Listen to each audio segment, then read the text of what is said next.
Hey guys, this is Emily from the Psych 2220 Learning Lab, and I'm here to help you with your statistic versus parameter symbols. Whether you've just started this class or if you've taken it before, learning these variables and symbols can be difficult for everyone. So here I'm going to help you differentiate them.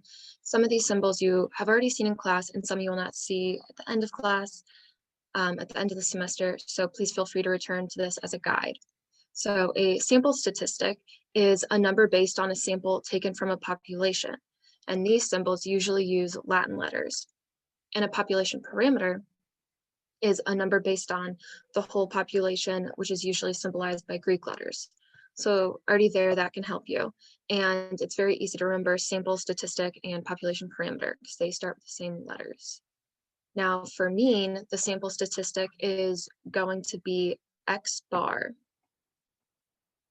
And if you are trying to write it out in words and you don't have that symbol on a computer, you could just say X bar, and a popular parameter is going to be mu. And this can be typed out as mu.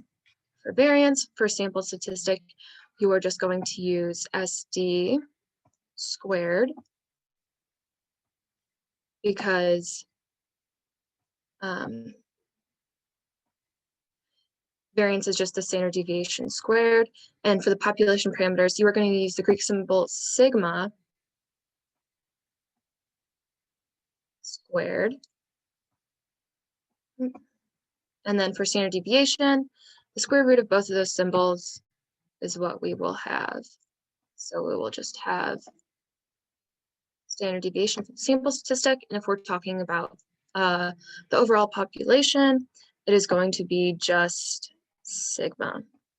For correlation, the sample statistic is going to use R. And for a population parameter, we are going to use this Greek symbol called rho. It can be spelled out as RHO. For proportion, the sample statistic will use P and the population parameter will use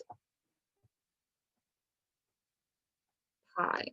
And for the regression coefficient, which you will learn at the end of the semester, the sample statistic will use B, and the population parameter will use the Greek letter beta. And that can be spelled out in word form as BETA. Please feel free to glance back at this throughout the semester, and I hope this helps you guys. Thank you.